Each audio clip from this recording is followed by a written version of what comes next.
My name is Sammy. I worked on the game as a designer as well as a producer. Welcome to our little kitchen cauldron. I'm Simon Smith, and I was the lead programmer. My name is Stella Golden, and I wrote the script. I was a voice actress, and I did some of the character designs for it. Hi, my name is Wilson. I am a concept designer and producer. My name is Janelle Yuan, and I'm the concept artist in Kitchen Kauldron. Designed the ingredients, like all the foods in the games, and also like some of the characters. Hi, I'm Nicholas Wong. I was one of the concept designers, and I helped develop the style guide. And also I designed our mascot, Wendy the Witch. My name is Avery Taylor. I worked on the barista game portion as well as fabrication. We knew we wanted to make a food truck kind of game, but we had to pick a theme. So we came up with a couple different kinds of themes, and then we landed on a witch theme. Kitchen Kauldron is a failing food truck business operated by Wendy the Witch. The idea is that she scoops up 3 random bystanders off the street to be like sort of her free labor to try and reinvigorate her business. We decided that we wanted to find where the fun of the character is, right? So in the design, there was the witch had a long nose, so we made the nose super long. And then she was carrying this really wonky looking spatula, and we were like, why not insert some sort of storytelling inside it? So we actually have bite marks coming out of the spatula. So it's kind of she was fighting off maybe something that didn't quite want to be cooked. I came up with the plot that we were going to have. So the progression of the story. So it starts with the Melomarsh retirement home, which is an easier level, and then it goes to Shrimchella. It's a little more difficult level, and then it stops with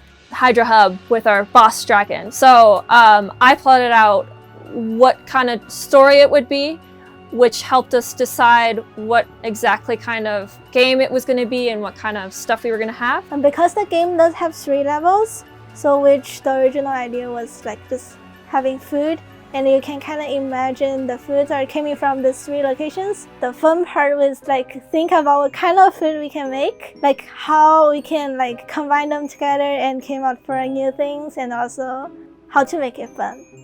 So with Kitchen Kauldron, it is a cooperative game.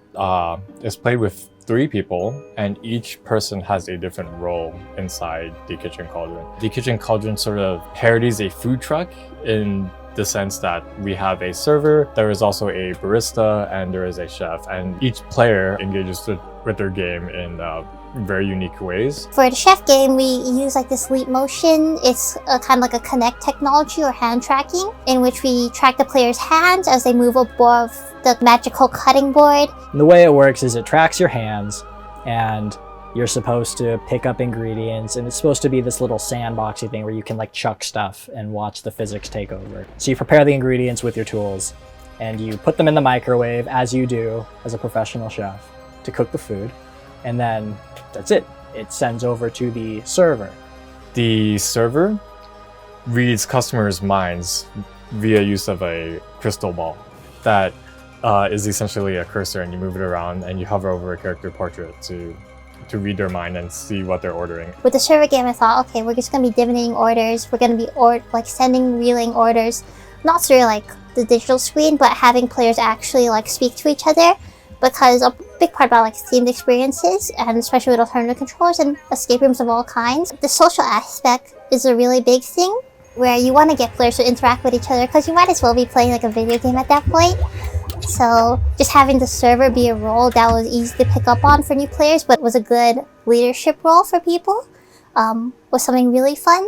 And then last we also had the barista game, where it's kind of a little bit more like a physical game. Barista portion of the game is handling all of the drink orders from customers and making sure that they were getting to the server and getting out the window so that players would be able to make points. I took a lot of inspiration from what baristas actually do, blending drinks, shaking drinks, stirring drinks. So it was a lot of button pressing and then doing this physical interaction with shaking the drink or pushing the blender or stirring a cauldron. So all of those things kind of evolved into kind of what all the jobs and procedures for the barista would be.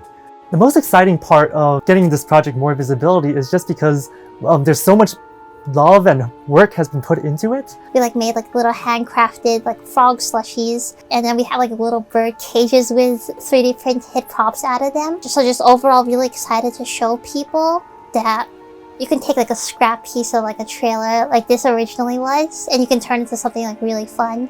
Being able to step into the truck, at least you'd be able to see that there is a lot of like care and attention like put into every nook and cranny. It's like, oh, like everything is makey, but at the same time also like very like labored over. And once you start interacting with all the props and all the game controls that we're using, it really immerses you into this world. And there's something so much more special about, you know, touching a book, touching a crystal ball, or actually stirring, you know, a cauldron around to make a drink, or to feel like, you know, the actions that you're putting into the game actually have consequence or input or application within that game space. There's not much games, especially nowadays, it's actually like a physical location. You can have your friends come together, and it requires teamwork and communication. It's really unique, and I really think that everyone that's played it so far has really loved it. I also think it would just be cool if there were more games like this as well. It's an arcade on wheels.